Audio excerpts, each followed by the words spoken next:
Picture this: Rachel Lee, a psychic in a quiet Oregon town, pulling up to her shop in a white Ferrari. The shop where she claimed she could read the future of people. To the locals, it didn't make sense. People drove pickup trucks here, not supercars. And nobody believed tarot cards paid that well to afford Ferrari. But for years, Rachel kept the car parked right out front. What the townspeople didn't know was that the Ferrari wasn't bought with her money. It was bought with someone else's. A lonely man's fortune was draining away, piece by piece. That man was Ralph, a 57-year-old bachelor. His family owned a successful tree farm and his wealth made him a perfect target. Rachel saw it instantly. She didn't just scam him out of gifts or cash, she reshaped his entire life. She inserted herself into his family business, his home, even his idea of love. And she didn't act alone. Because the moment she predicted Ralph would meet a special woman, the story took a darker turn. And that's where the lie became something much bigger than anyone imagined. Ralph walked into Rachel Lee's psychic shop one afternoon, looking for guidance. He was 57, single, lonely, and isolated. To him, a psychic offered advice and connection. To Rachel, he was the kind of client she dreamed of, wealthy, eager, and trusting. From the start, she told him exactly what he wanted to hear. Her readings weren't mystical, they were calculated. Each visit, she pulled more details from him, about his family, his money, and his fears. And each detail became a tool she used to draw him closer. The relationship quickly shifted. It stopped being about fortune-telling and started looking like friendship. Ralph began buying her small gifts, writing her checks, and helping with her expenses. She knew how to accept generosity without pushing too far, at least at first. Then, she crossed the threshold into his daily life. Ralph hired her as his housekeeper. Soon after, she was also handling his elderly father's bills. Eventually, she became caretaker for his father full-time. With every role, Rachel gained more control. She wasn't just a psychic anymore, she was part of the household. Over the next 2 years, her position solidified. Ralph paid her $9,000 a month for her services, a salary she set for herself. For him, it felt like loyalty. For her, it was income disguised as trust. And then one day, Rachel came him with the prediction that would bind him even tighter. Rachel told him he was destined to meet someone very special soon. A romantic partner, blonde, English accent, someone who would finally give him the love he'd been missing his whole life.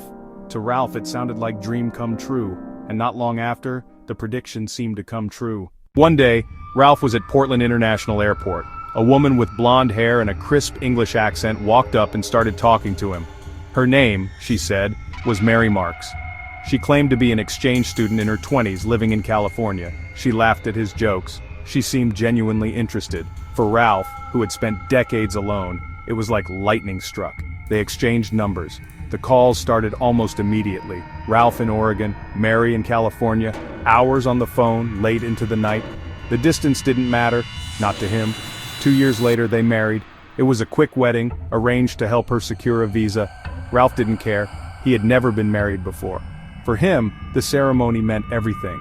He even decorated his license plate with a frame that read, "Ralph Hearts Mary." Interestingly, Mary also told him she was a bookkeeper.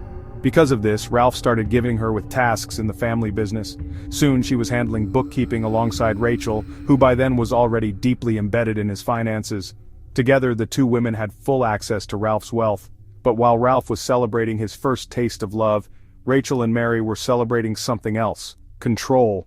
Rachel began selling off Ralph's investments. She diverted money to herself, to Mary, and to her own boyfriend. The spending was bold. Luxury trips, real estate in California, designer watches, even corporate credit cards swiped for world travel.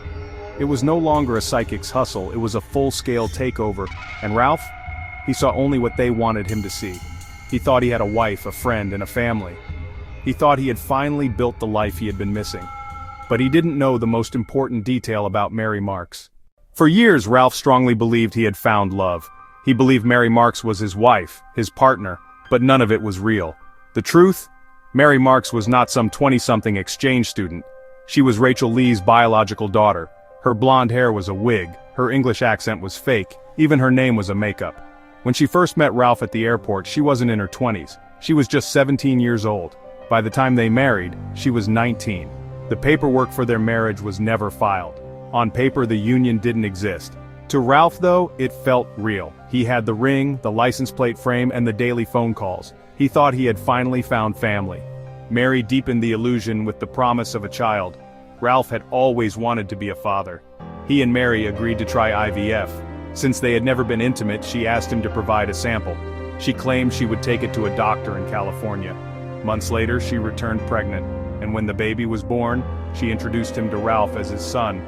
She named the boy, oh, you wouldn't believe this, Giorgio Armani, the Italian fashion designer and founder of the Armani luxury fashion house. But Ralph didn't care. He was overwhelmed with joy. He loved the boy instantly. He welcomed him as his heir. He believed his dream of having a family had finally come true. But even this, investigators later said, was staged.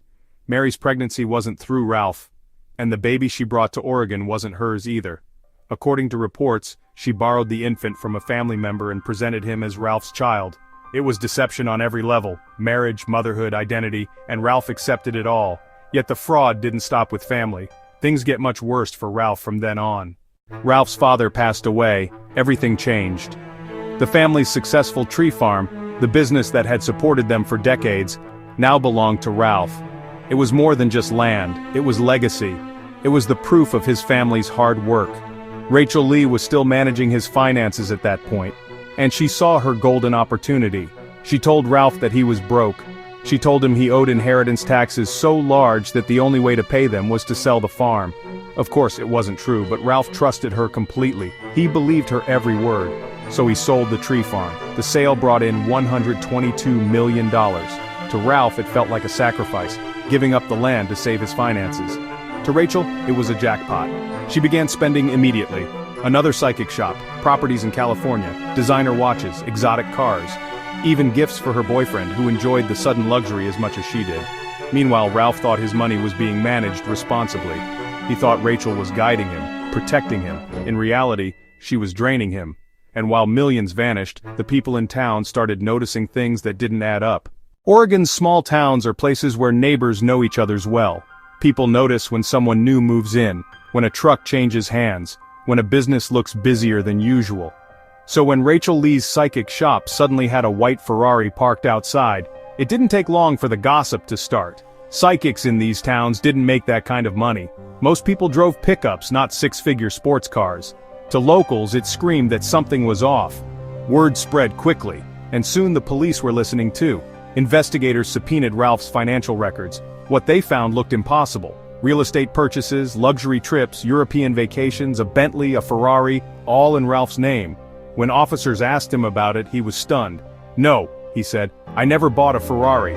I never bought any of that." After nearly 10 years, the scheme began to crumble. Investigators estimated that Rachel, her daughter, and her boyfriend had taken almost $15 million from Ralph. Even then, Ralph struggled to see them as criminals. He told investigators he just wanted his money back. He didn't want them punished. He still cared about them. Of course, the law saw it differently. Rachel Lee was arrested, Mary Marx was arrested, Rachel's boyfriend too. Both women took plea deals. Poor Ralph, even in court, he still resisted the truth. He continued to believe Mary was who she claimed to be, the blonde woman from England he'd met at the airport. So investigators had arranged something unusual. As part of her plea deal, Mary had to sit in a room with Ralph. She had to remove her wig. She had to confess that she was not who she pretended to be. Only then did Ralph finally see the truth. The case ended with prison sentences. Rachel Lee, the psychic who orchestrated the scheme, received 9 years. Her daughter, the woman Ralph knew as Mary Marx, was sentenced to about 2.5 years. Rachel's boyfriend, who joined in the spending spree, got 2 years. For the justice system, the outcome was clear. But for Ralph, it wasn't so simple. Even after the trial, even after the wigs came off and the lies were exposed, he held on to the memory of what he thought he had. Reports say he wore his wedding ring for years afterward. To him, it symbolized the family he had always wanted, even if it was built on deception. That's the tragedy behind the headlines. This wasn't just a financial scam. It was the theft of trust, love, and hope from a man who wanted nothing more than connection. Rachel's Ferrari may have been the detail that tipped off the town, but it was Ralph's loneliness that made the scheme possible in the first place. In the end, it wasn't the millions that broke him. It was learning that the people he trusted most were never real at all. And once trust is shattered, no amount of money can put it back together.